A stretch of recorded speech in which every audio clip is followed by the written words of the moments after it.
Herkese salam. Ben bugün biyologiya fen müsabiqəsinin birinci mərhələsini suallarını izah edəcəm. 2 qab verilib bizə. Yaş pambıq üzərində toxumlar var və temperaturları 30 dərəcə Selsidir. Biri işıqlı mühitdə, digəri isə qaranlıq mühitdədir. Verilən vəziyyətləri nəzərə alaraq cücərmə zamanı baş verən hadisələr haqqında aşağıdakı ifadələrdən hansını demək olar? Cücərmə üçün su, oksigen, temperatur, işıq lazımdır. Cücərmə üçün işıq lazım deyil. İşıq burada artıqdır. Cücərmə zamanı fotosintez baş verir. Deməli, cücərmə zamanı fotosintez baş vermir. Gərək cücərsin, yaşıl yarpaqlar əmələ gəlsin, sonra fotosintez olsun. Toxumlar işıqlı mühitdə daha sürətli cücərir. Bu da səhvdir. Cücərmə üçün işıq tələb olmur. Bu doğrudur. Birinci sualın doğru cavabı D variantı. İkinci, quruluş və inkişaf xüsusiyyətlərinə uyğun olaraq hansı meyvə digərlərindən fərqlənir? Quruluş və inkişaf xüsusiyyətlərinə görə deyir. Quruluşuna görə ümumiyyətlə baxanda elə şirəli meyvələrdir. Bu isə quru meyvədir. Ona görə seçmək olar. Doğru cavab D variantı. Araşdırma zamanı hermafrodit çiçəyin birinci vəziyyət, dişi reproduktiv orqanı çıxarılır. Yəni, həm erkəkciyi, həm dişiciyi var. Bunun dişiciyi çıxarılır, ikinci vəziyyət alınır. Deyir ki, bu bitkinin yaşaması üçün lazım ekoloji şərait təmin edilərsə, o aşağıdakı quruluşlardan hansını əmələ gətirə bilməz?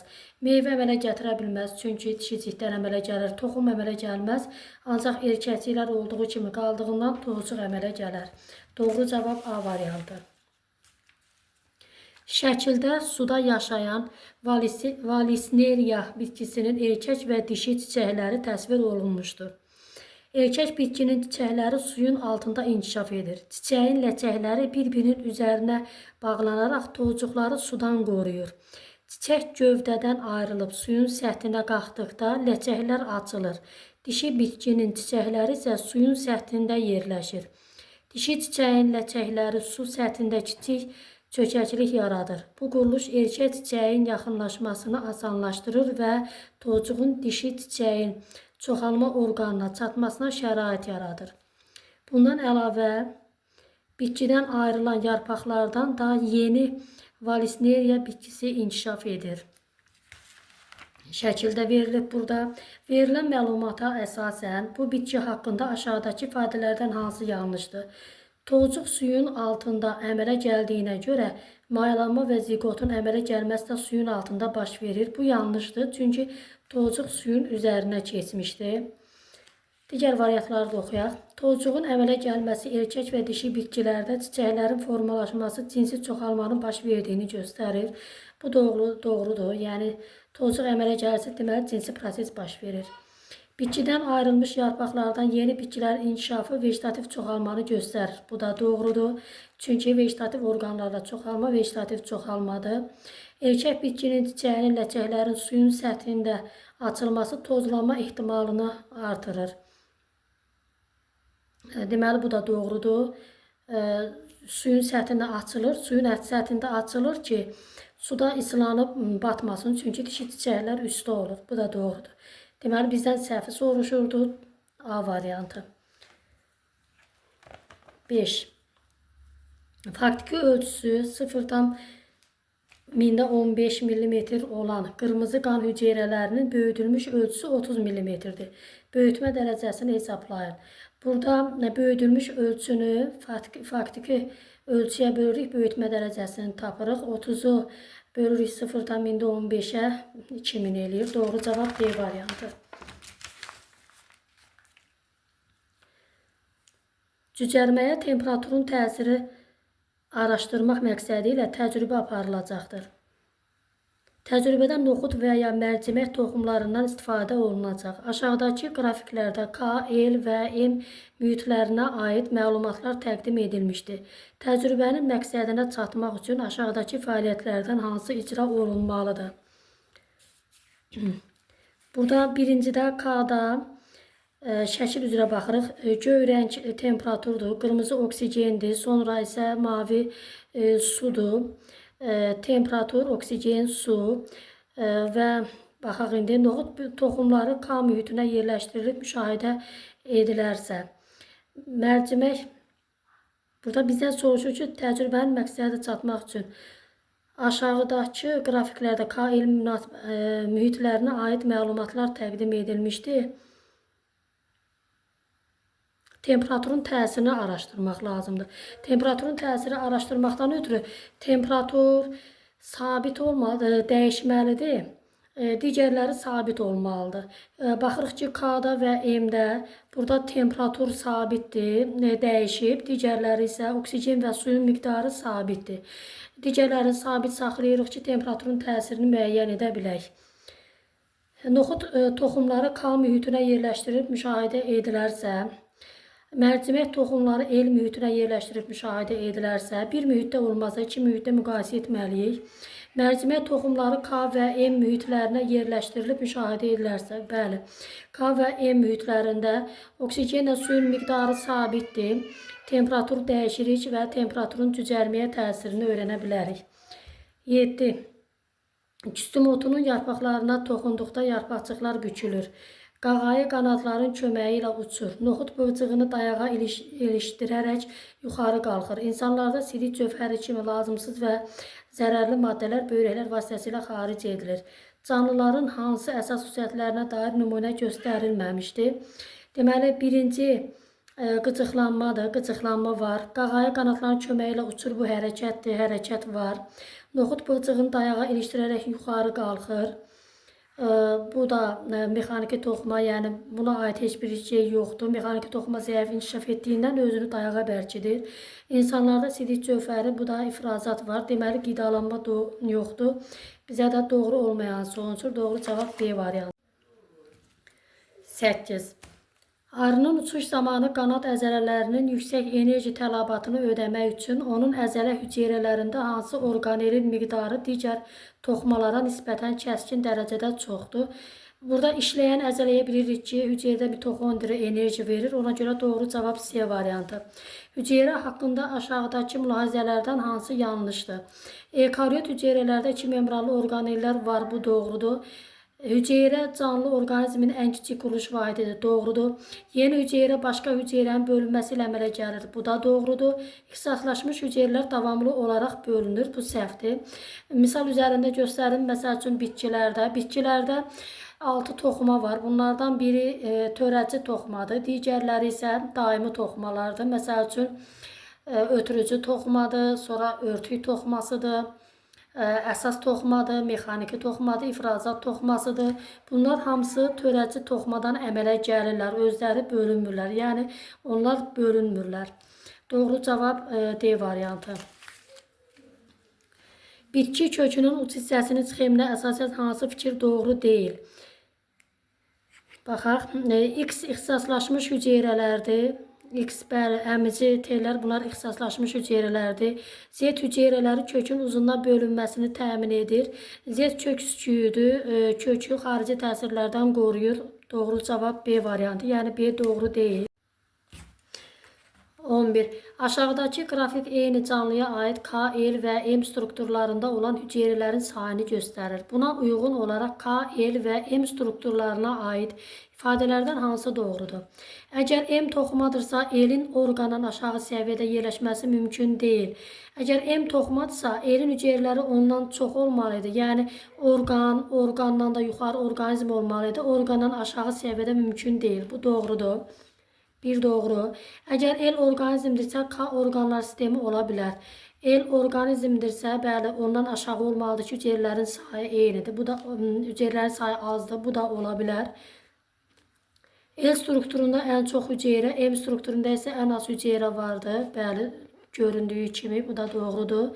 Deməli, doğru cavab 1, 2, 3, D variantı. Lobya bitkisinin həyat dövrü mərhələlərinin düzgün ardıcıllığını müəyyən edin.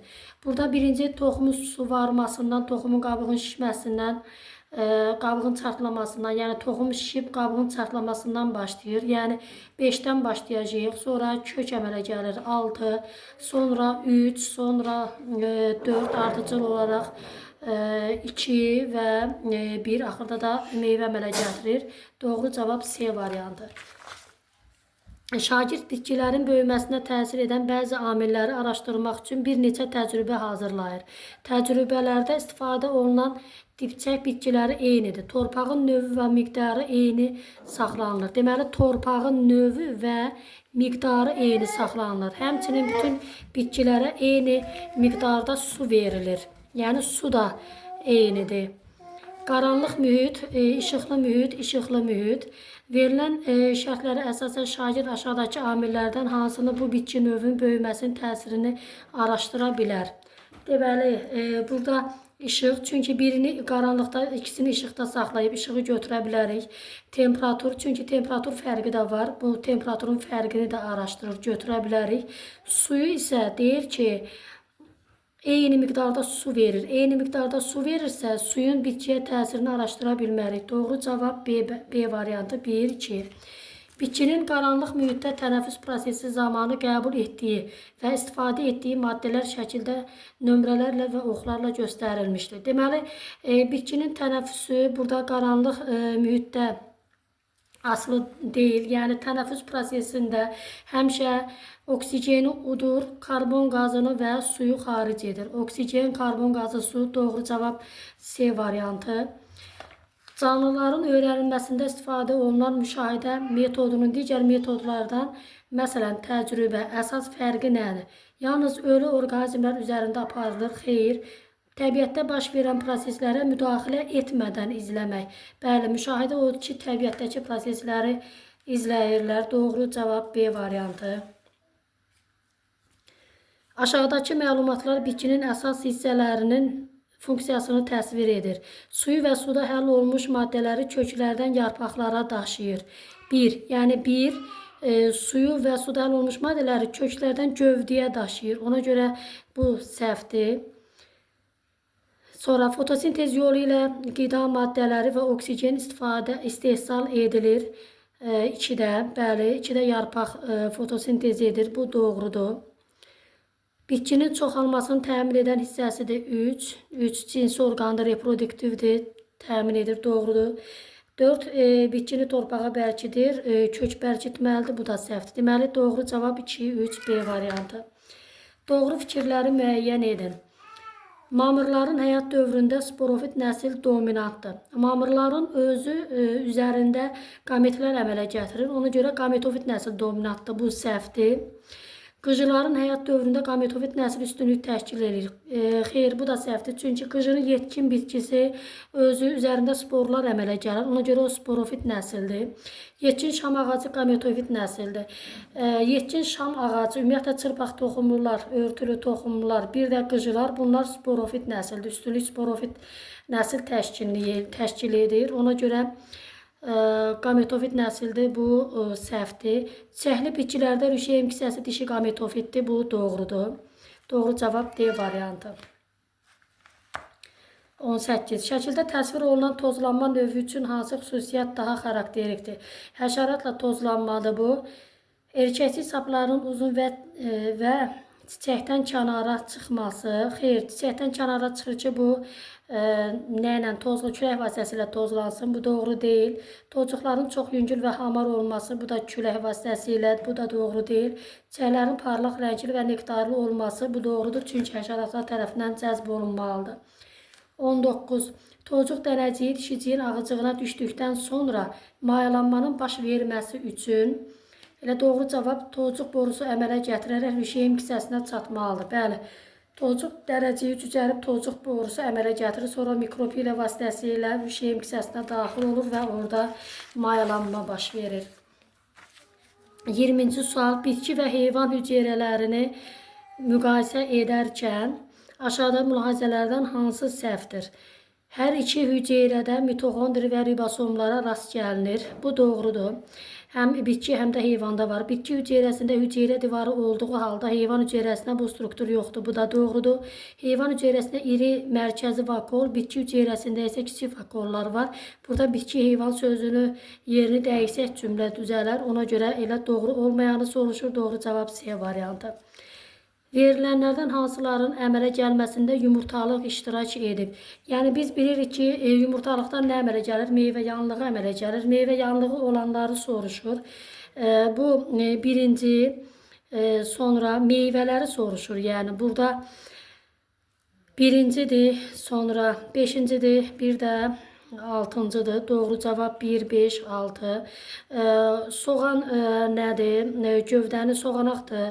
Sonra burada bu da meyvə deyil. Bunun sarımsağın meyvəsi yeraltı hissəsi yox. Çiçəyindən əmələ gələn meyvələr olur.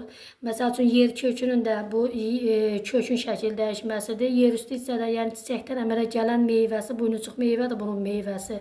Kartof da gövdənin şəkil dəyişməsidir, meyvəsinin şəkli deyil. Ona görə meyvələri götürürük. 1, 5, 6. Doğru cavab B variantı. Çiçək formulu K5, C1 üstəgələk 2 üstəgələk 2, A9 üstəgələk 1, C1 olan bitki üçün hansı ifadə doğru deyil? Bəzi çiçək hissələri bitişikdir, bəli, bəziləri bitişikdir, doğrudur.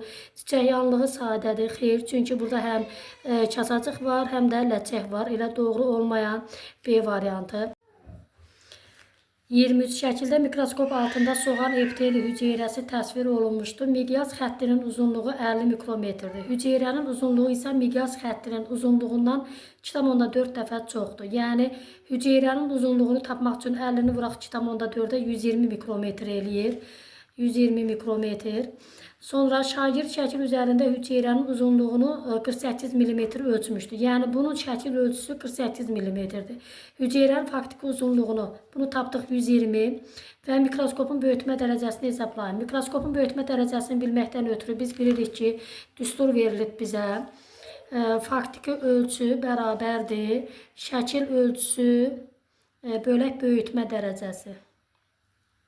Buradan böyütmə dərəcəsini tapmaqdan ötürü şəkil ölçüsünü faktiki ölçüyə bölürük. Yəni nə qədər idi? 48 mm.